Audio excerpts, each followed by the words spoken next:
Yes, my name is Gabriel, aka Fatboy One Name. You understand? I'm here with the fitness gamer Mitch. And we're here to learn more tips on how to play on FC 25. Get ready, because the pros always get it right.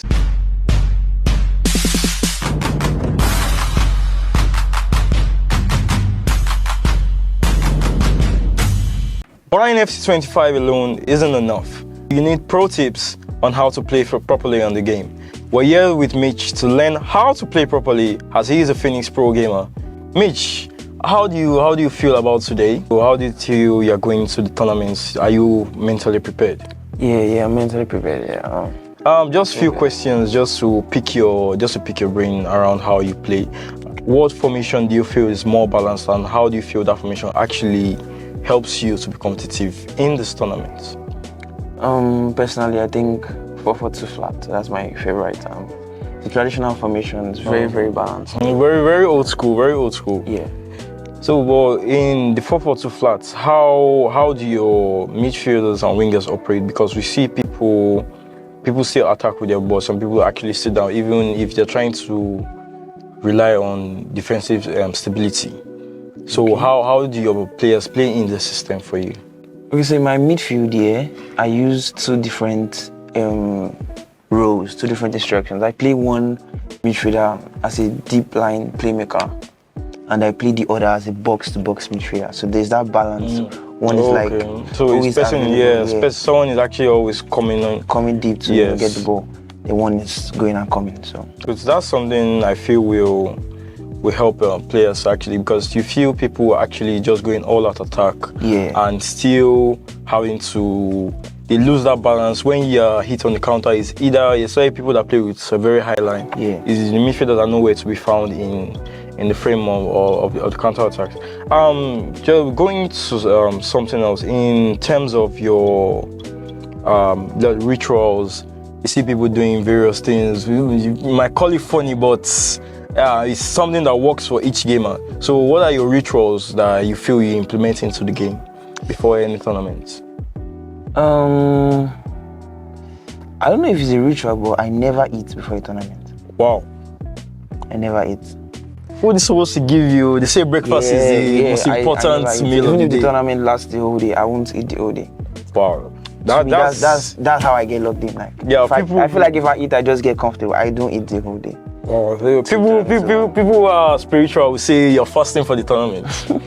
So, in terms of gaming chemistry, what are the most important features or attributes you will need in your team when you're selecting a team? Are you looking for a balanced midfield, defense, attack? What actually works for you? Okay, well, if I use 4-4-2, I use 4-4-1-1. If I'm using 4-4-2, I always like to play one striker as a false 9. Mm-hmm. So I like that striker to be kind of small, not above 6 feet, maybe 6 feet max. Okay. Like the striker can turn, try and like be creative. So basically, just like the way Ferguson and other coaches have used the prophecy. For example, Inter Milan now, as you have Lautaro Martinez.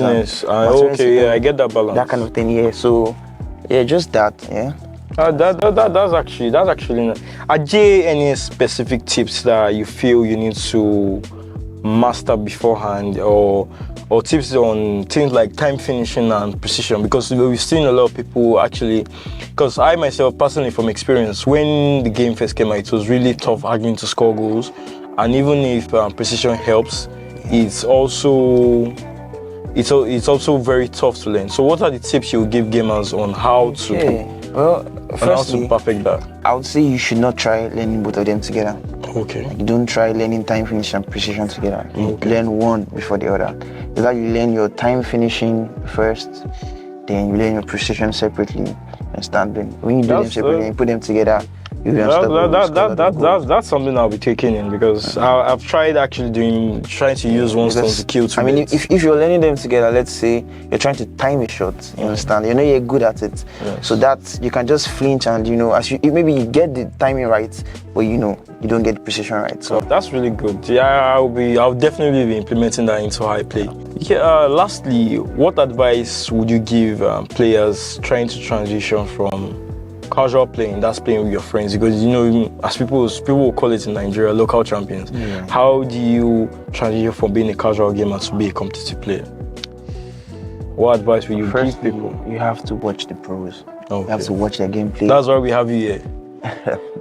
I mean, not just me. I mean, other pros, even foreign pros too. You know, we're learning every day. So you need to get a console. Yeah, okay. Firstly, and play FUT. You play matches. You save your games. Very important. You save your games. So you're able to watch. Yeah, see things you did wrong and where you can work on. Just keep playing. To be honest, I mean, even if you just keep playing like for a year and you're consistent, you keep playing, there's no way your skills will improve. Definitely. Okay, no problem. We really appreciate you having your time to stay here with us, Mr. Mitch. Hopefully we see you find the competition. Have a good day.